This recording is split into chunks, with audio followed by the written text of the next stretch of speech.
বাতাসে বইছে প্রেম, নয়নে লাগিল নেশা, কারা যে ডাকিল পিছে, বসন্ত এসে গেছে। আসসালামু আলাইকুম আমার আপুরা ভাইরা, সবাই কেমন আছেন? আশা করছি সবাই অনেক ভালো আছেন।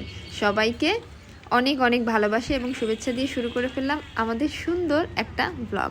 আজকের ব্লগটা হলো বসন্ত উৎসব। আজকে আমরা বসন্ত পালন করব।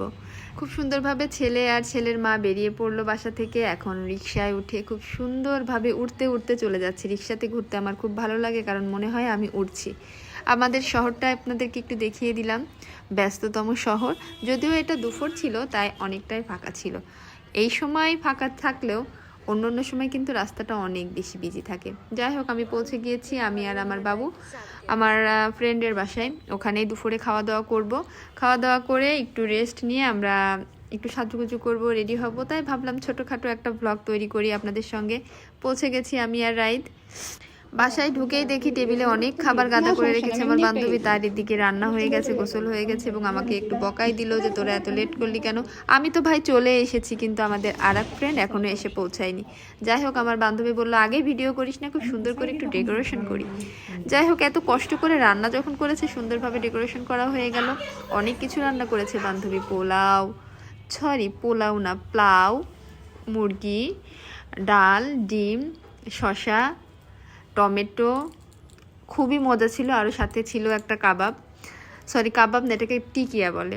খুব মজা ছিল। এটা হচ্ছে গ্রামে পালা মুরগি, লেয়ার মুরগি। মাংসটা অসম্ভব মজা ছিল। প্রত্যেকটা রান্নাই সুন্দর ছিল। আমার ফ্রেন্ডের রান্না অনেক মজা। আমার বান্ধবীটা এত মজা করে রান্না করতে পারে, মাঝে মাঝে আমরা ওর বাসায় চলে যাই ওর হাতের রান্না খাইতে। ও সব ধরনের আইটেম ফার্স্ট ক্লাস বানাই। বান্ধবী বলে বাড়াই বাড়াই বলতেছি না, আসলে আমার বান্ধবীর কিন্তু অনেক গুণ। সবাই বলবেন মাশাআল্লাহ। রুমি আপুর প্লেট কোনটা? যেটা হয় হোক, সমস্যা নেই। এই যে রুমি প্লেট, রানার প্লেট। রানার প্লেট কোনটা? এটা? হ্যাঁ। আমি না বলতে আমাকে কেন দুইটা দিয়ে রাখছে আমার বউ? ভালো হয়ে গেছে। এটা না বুড়িও করলাম না। বুড়ি বুড়ি তো বলবে না যে আমার গায়ে সব খেলা আছে।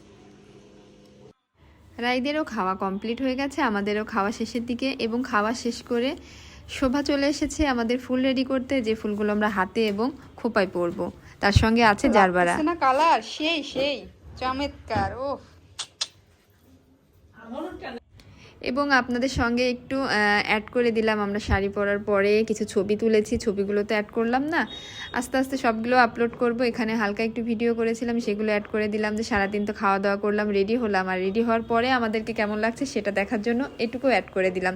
যদিও এটা একদমই বিকেলের একটু শ্যুট, ততক্ষণে আমাদের শাড়ি, খোপা, আমাদের সাজগোজ সব নষ্ট হয়ে গেছে, কারণ অনেক সময় আমরা ছবি উঠেছি, আড্ডা দিয়েছি।